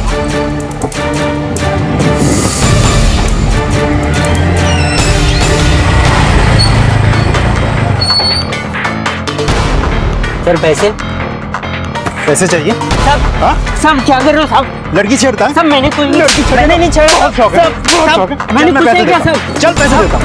साहब मुझे छोड़ो साहब, मैंने कुछ नहीं किया। खड़ा खड़ा बोल। साहब मुझे माफ कर दो साहब, अकेली लड़की थी साहब, मैं उसे जंगल में लेके गया। सर मुझे लगा मर गई वो, इसलिए मैं डर के भाग गया साहब। सर मैंने कुछ किया नहीं साहब। लोग आंखें बंद करके तुम पे भरोसा करते हैं कि तुम उन्हें उनकी मंजिल तक पहुंचाओगे, और तुम अच्छी तरह से मीटर डाउन करो इसका। तुम्हारे बारे में तुम्हारे ऑफिस से लेकर मोहल्ले तक हर जगह पूछताछ की। सब जगह से बस एक ही जवाब मिला कि तुम बड़े ही मतलबी किस्म के आदमी हो, सिर्फ अपने बारे में ही सोचते हो। इसीलिए तुमने अंजलि को भी छोड़ दिया ना तुम्हें अंजलि की फिक्र है ना बच्चों की। वो तो तुम्हारी दूसरी बीवी को कोई बच्चा नहीं हुआ, इसलिए अचानक तुम्हारा पहली बीवी के बच्चों के बारे में सारा प्यार उमड़ा है। अगर मैं गलत हूं तो क्या वो सही है? क्या उससे बच्चों की जिम्मेदारी का एहसास था? उसने बच्चे अपने पास इसलिए रखे ताकि उसे हर महीने मुझसे एलिमनी मिलती रहे और उन पैसों को वो दारू में उड़ा सके। दूसरों को गलत साबित करके हम खुद सही नहीं हो जाते। कल शाम से लेकर रात तक तुम कहाँ थे? मैं अपनी बीवी के साथ था। उस दिन सतीश मेरे साथ था घर पर। मुझे पता है सतीश मतलबी है, उसे अपने अलावा कुछ नजर ही नहीं आता। इसी बात से अंजलि भी डिप्रेशन में चली गई थी, इसलिए उसने ड्रिंक लेना शुरू कर दी। लेकिन सतीश ने उसकी हेल्प करने की बजाय उसे उसी के हाल पे छोड़ दिया। ये सब बात मुझे शादी के बाद मालूम पड़ी, लेकिन मैं क्या कर सकती थी? मेरे हाथ में तो कुछ नहीं था ना। हो सकता है मर्डर के लिए किसी और को हायर किया हो। क्या बात कर रहे हैं आप? सर उसकी शराब की आदतों की वजह से लीगली मैं उससे स्ट्रांग हूँ, तो उसे मार के मैं अपने पैरों पे कुल्हाड़ी क्यों मारूंगा? कोर्ट से इंसाफ मिलने में देर हो जाती है, इसलिए कुछ लोग अपने ही हाथ में तराजू पकड़ लेते हैं। कहीं ऐसा तो नहीं कि तुम्हारा भी सब्र टूट गया और तुमने ही? सर मुझे उससे मिले हफ्ते से ज्यादा का वक्त हो चुका है। सर ऑटो वाले ने तो अपना जुर्म कबूल कर लिया है कि वो मिथि को लेकर कहीं जा रहा था, लेकिन अंजलि का हमें अभी तक कोई सुराग नहीं मिला। राज, इस केस की ऐसी कोई गली है जो हमें गोल गोल घुमा रही है। एफआईआर के हिसाब से 22 तारीख को अंजलि गायब हुई, लेकिन उसके जानने वाले सारे लोग और शराब की दुकान वाले का यह कहना है कि पिछले 1 हफ्ते से उन लोगों ने अंजलि को नहीं देखा। लगभग 1 हफ्ते से हमने उसको देखा तक नहीं। ना ही उसके एक्स हस्बैंड से उसकी कोई बात हुई। सर मुझे उससे मिले हफ्ते से ज्यादा का वक्त हो चुका है। ना ही 22 तारीख को वॉचमैन ने उसे बाहर जाते हुए देखा। कल रात में अंजलि मैडम को तो नहीं देखा साहब, लेकिन हाँ साहब, मिथि जरूर कल रात में बाहर जा रही थी। दाग ने जरूर कुछ काला है। इस अंजलि के कॉल रिकॉर्ड्स का क्या हुआ? सर उसका फोन लास्ट 16 तारीख को एक्टिव था, उसके बाद से अब तक फोन इनएक्टिव है और लोकेशन तो घर की दिखा रही है। अंजलि के गायब होने की रिपोर्ट केतन ने लिखवाई थी। अगर अंजलि पहले ही गायब हुई थी तो केतन ने झूठी कंप्लेंट क्यों लिखवाई? राज, इस केतन को पुलिस स्टेशन लेके आओ, इसकी खातिर करनी होगी। सर अंजलि की मोबाइल फोन एक्टिविटी और इस केस से जुड़े बाकी लोगों के बयान के आधार पर पुलिस को ऐसा लगने लगा था कि शायद अंजलि 22 जुलाई से नहीं बल्कि उससे भी पहले से गायब थी। और जब पुलिस ने अंजलि की सोसाइटी की सीसीटीवी फुटेज चेक की तो मामला आईने की तरह साफ हो गया। उस सीसीटीवी फुटेज में पुलिस को 16 जुलाई की शाम को अंजलि बाहर जाती हुई दिखाई दी थी, जिसके बाद से अंजलि अब तक लापता थी। आखिर क्या हुआ था अंजलि के साथ और मिथि ने यह बात पुलिस से क्यों छुपाई थी? दीदी खाना खा लो। खाना कहाँ से आया? मिश्रा अंकल के घर से। तू खा ले, मुझे नहीं खाना। दीदी प्लीज थोड़ा खा लो। साहिल मुझे नहीं खाना। मैं खिला देता हूँ।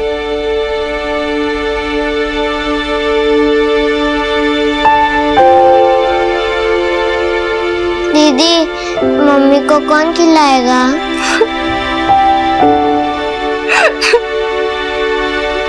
झूठी रिपोर्ट क्यों लिखवाई तुमने? सर मुझे नहीं पता वो कब गायब हुई सर। एक हफ्ते पहले यानी 16 जुलाई को उसने मुझसे शादी के लिए कहा। मैंने मना किया तो उसने मुझसे झगड़ा किया सर। उसके बाद से उसने मेरा फ़ोन भी उठाना बंद कर दिया सर। मुझे लगा उसका गुस्सा शांत हो जाएगा, इसलिए मैं उसके घर गया उससे बात करने के लिए। हाँ, मुझे सिर्फ साहिल मिला।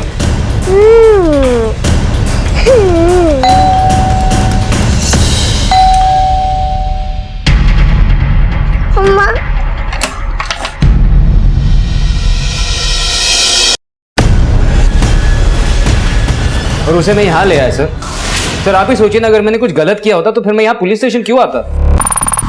अगर तेरे इरादे की तरह तेरी नीयत भी बदली होगी और तूने कुछ गलत किया होगा तो इसका अंजाम सोच लेना क्या होगा।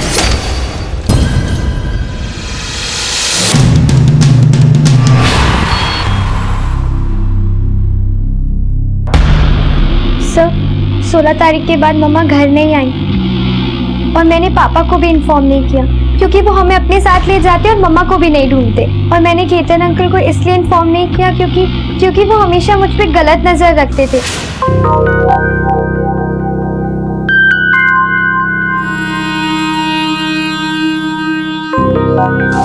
मम्मी को भी वो बुरी नजर से देखते थे।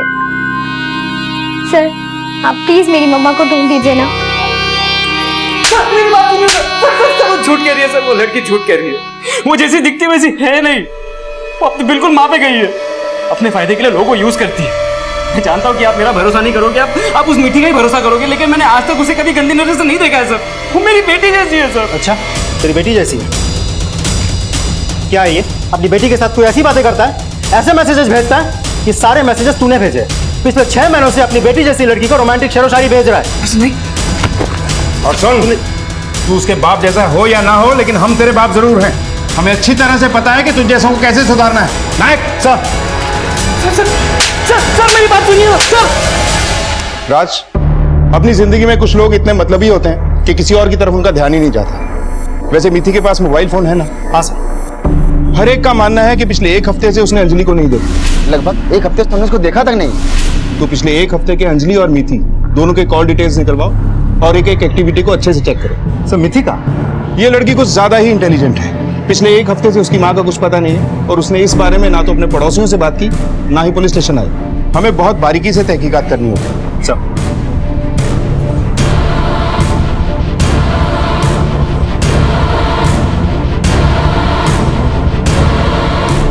दीदी दवाई खा लो।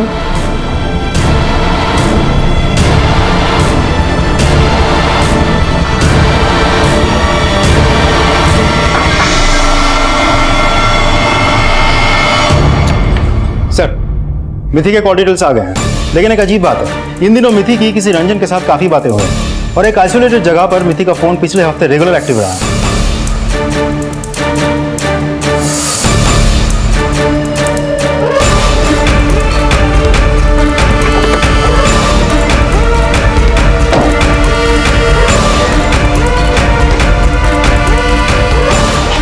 तोड़ दो ताला। सर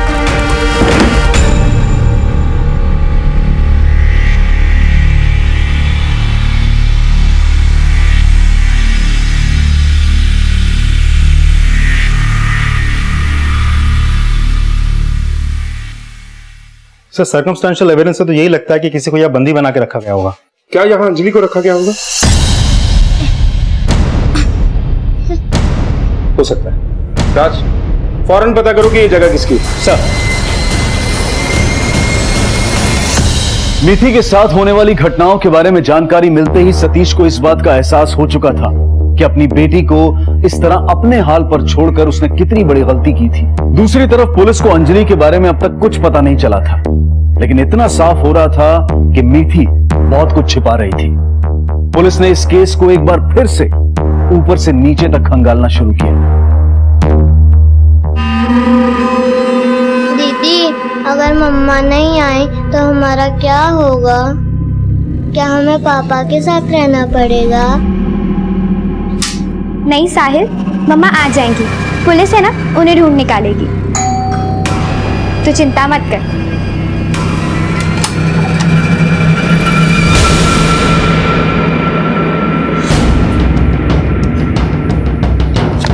सर, उस वेयरहाउस के ओनर के बारे में पता चल गया। कौन है उसका ओनर? रंजन जोशी। रंजन जोशी? इन दिनों मिथि की किसी रंजन के साथ काफी बातें हो रही हैं। ये वही है ना जिसकी मिथि से अक्सर फोन पे बातें हुआ करती थी? ये सर, लेकिन इस रंजन जोशी के साथ मिथि का क्या रिश्ता हो सकता है? ये रिश्ता तो रंजन जोशी ही बताएगा। चलो।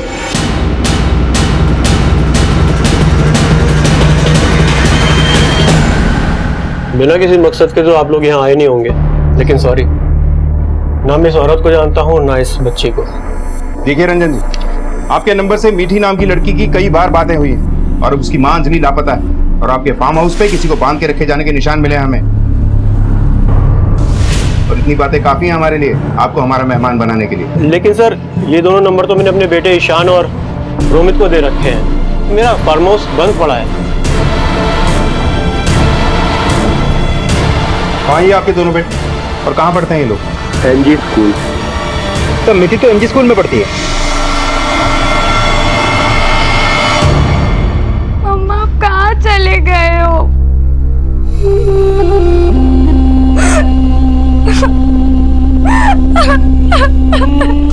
पापा प्लीज, पापा मुझे मम्मी मेरे साथ चलो। तुम्हारी माँ तुम्हारी देखभाल नहीं कर सकती, उसे दारू पीने से फुर्सत मिले तब ना। और तेरे अकेले के बच्चे नहीं हैं, ये मेरे भी बच्चे हैं और मैं इन्हें अपने साथ रखूंगा। अगर इन्हें ले जाना है ना सतीश, तो मेरी लाश पर से गुजरना होगा, समझे तुम? अपने बच्चों के लिए मैं कुछ भी कर सकता हूँ। हमेशा अपने बारे में सोचते हो ना तुम, और मैं बस एक शोपीस बन के रह गई। मेरे अरमान, मेरी ख्वाहिशें, मेरा प्यार, सबको कुचलकर तुमने दूसरी शादी कर ली और मेरे जीने का सहारा भी छीनना चाहते हो। इतना दर्द भी मत दो सतीश कि मेरा जीना ही मुश्किल हो जाए।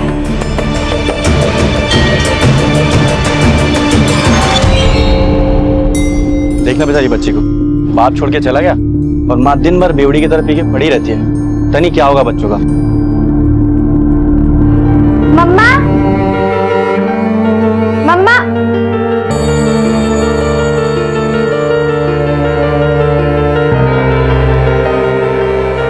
मम्मा पीना क्यों नहीं छोड़ देती हैं? पता है सब मुझे कितना चिढ़ाते हैं और आपका भी मजाक उड़ाते हैं। ओके बेटा, आज से पीना बंद, पक। Promise? Pinky promise? Pinky promise. Thank you मम्मा। चलो अब मैं जाती हूँ। Bye bye. कुछ नहीं होगा मम्मा, मत बोलना मिठी को। नहीं मम्मा, दरवाजा नहीं खुलेगा। मिठी थैंक यू।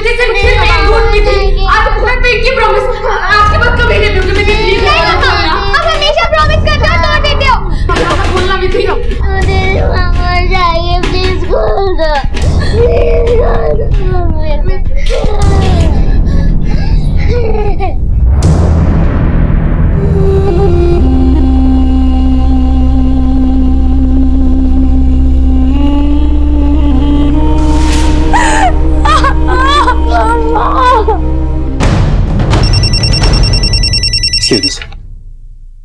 हेलो, ओके ठीक है, हम पहुंचते हैं।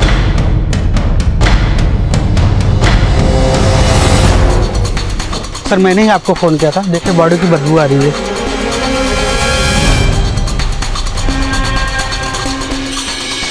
तो बॉडी किसी फीमेल की लगती है, पूरी तरह से बॉडी जल चुकी है। राज, कहीं अंजलि तो नहीं?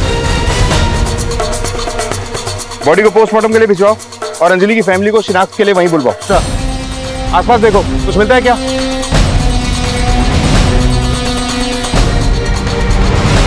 राज सर, यहाँ ये देखो, गाड़ी के टायर के निशान। हो सकता है बॉडी को कार में डाल के यहाँ डंप किया गया। गाड़ी शायद इस तरफ से आई थी। इस रास्ते पे जितने भी सीसीटीवी कैमरास हैं सबकी फुटेज चेक करवाओ। सर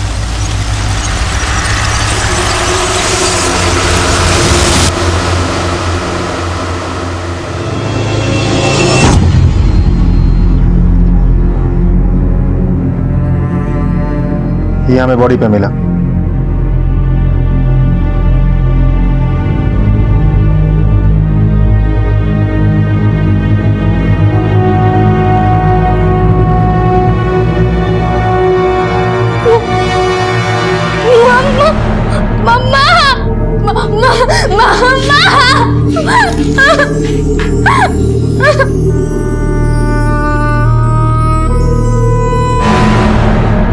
तुम लोगों ने मीठी की माँ को क्यों मारा?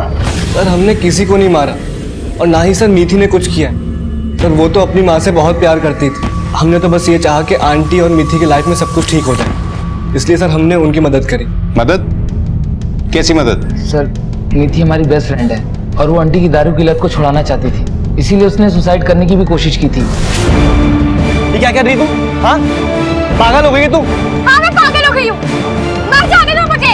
मीठी अगर तुझे कोई भी प्रॉब्लम है तो हमसे बोल, हमसे सॉल्व करेंगे। मुझसे बर्दाश्त नहीं होता। मम्मी रोज अपने आप को मार रही है, मैं कुछ नहीं कर सकती। जिसको देखो हमारा फायदा उठाने चला आता है। सब गरीब आना चाहते हैं और वो कहते हैं दिल भी अच्छे नहीं है। मैं बस इतना चाहती हूँ कि मम्मा जरा हाथ जोड़ दे, तुम लोग प्लीज मेरी हेल्प करो। हमने मिलकर एक प्लान बनाया। तो सर हमने सोचा कि अगर आंटी को कुछ दिन बांध कर रखा जाए और उनको शराब ना दी जाए तो शायद आंटी की शराब की लत छूट जाएगी।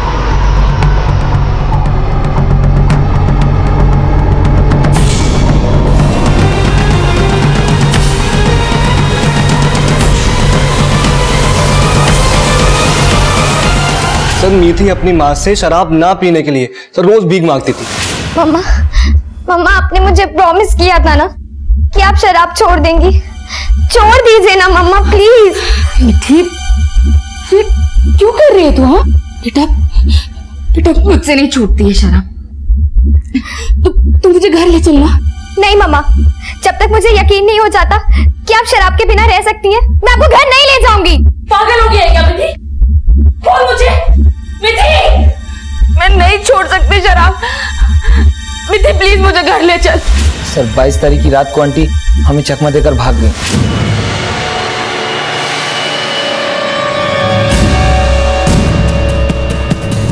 हमने बहुत ढूंढने की कोशिश की पर वो हमें कहीं नहीं मिली। यार क्या करेंगे अब?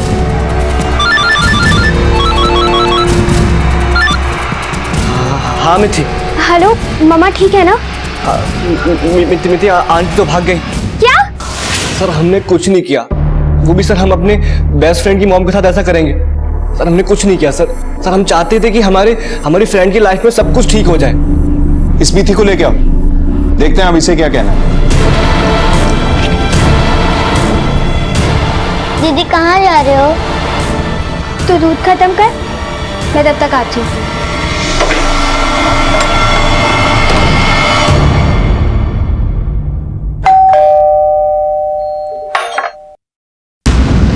पुलिस अंकल आप? दीदी घर पर नहीं है। कहाँ गई वो? मुझे नहीं पता, आज नईमा घर पे आई थी, उसके बाद दीदी कहीं चली गई। बेटा शांत हो जाओ, मिठी शांत हो जाओ। क्या चल रहा था? आवाज कैसी आ रही थी? जिन्हें वो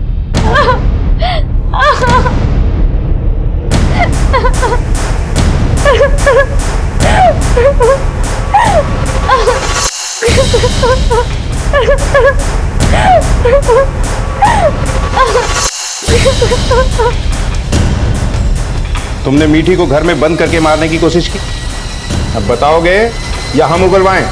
मैं बताता हूं। मिथि?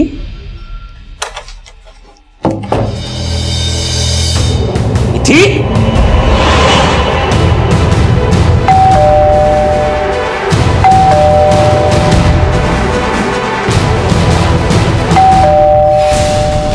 मैंने जो कुछ भी किया सेल्फ डिफेंस में किया।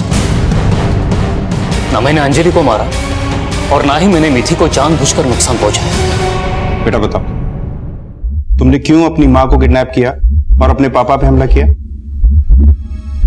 सर, मैं बस एक नॉर्मल लाइफ जीना चाहती थी। मैं चाहती थी कि मम्मी शराब छोड़ दें। और फिर श्रुति आंटी ने कहा कि मम्मी को सिर्फ पापा ही मार सकते हैं क्योंकि वो हमें अपने साथ ले जाना चाहते थे।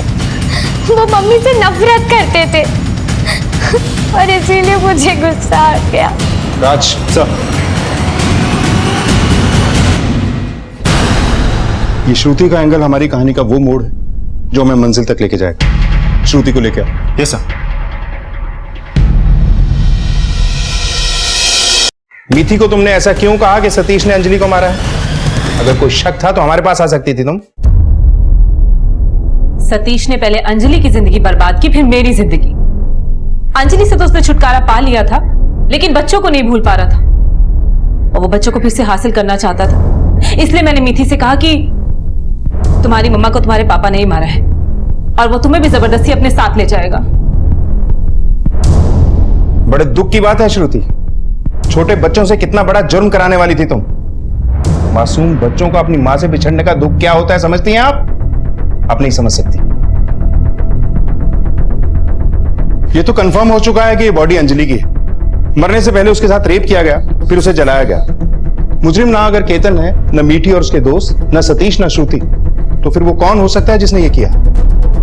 सर, ये जंगल के पास का सीसीटीवी फुटेज लगाओ।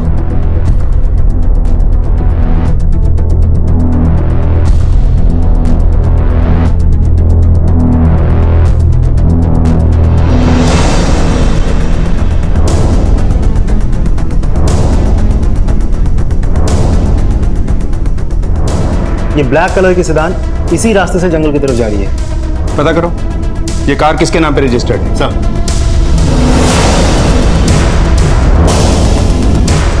सर ये कार चेक करो अच्छे से।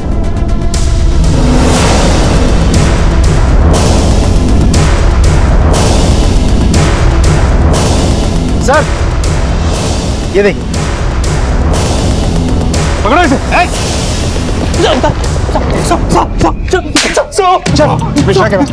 ले चलो।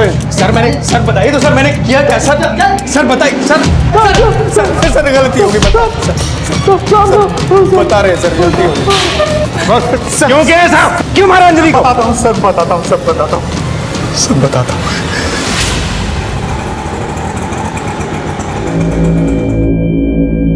वॉचमैन, जी मैडम। शराब के लिए 200 रुपए चाहिए। मैं बाद में लौटा दूंगी तेरे को। अरे मेरे पास पैसे नहीं मैडम। देखना। हाँ क्या हुआ? अरे साहब वो अंजलि मैडम है, वो पैसे मंगा रहे। अच्छा, ये लो ऑटो वाले को दे दो, मैं देखता हूँ। जी साहब। आइए अंजलि, आप मेरे साथ आइए। कहाँ? आइए तो सही, मैंने आपके लिए बढ़िया शराब का इंतजाम किया है। आइए, पीने में मजा आएगा आपको। आइए आइए।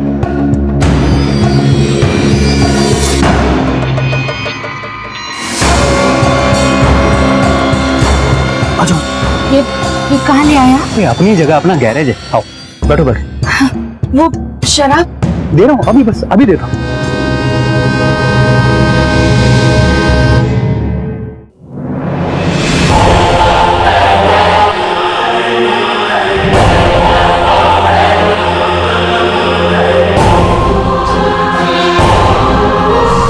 वो मदद के लिए चिल्ला रही थी और हम लोग बहुत डर गए थे कि अगर पोल खुल गई तो सारी जिंदगी जेल की सलाखों के पीछे काटनी पड़ेगी। जुर्म पे चाहे जितने भी पर्दे डाल दो, वो सच को छुपाने के लिए काफी नहीं होता। तुमने जो किया उसके लिए तुम्हें सजा तो मिलेगी, लेकिन मैं चाहता हूं कि फांसी हो तुम।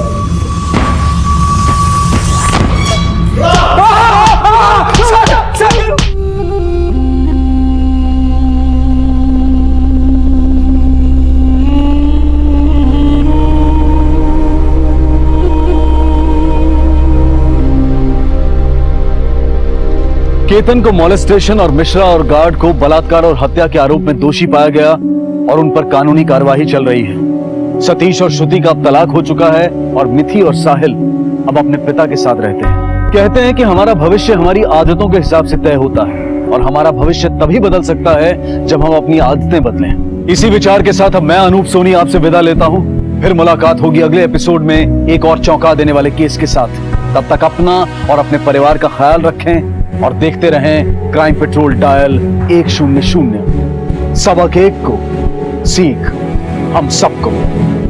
जय हिंद। इस तरह के और भी एपिसोड देखने के लिए हमारे चैनल को सब्सक्राइब करें और बेल आइकन दबाना ना भूलें।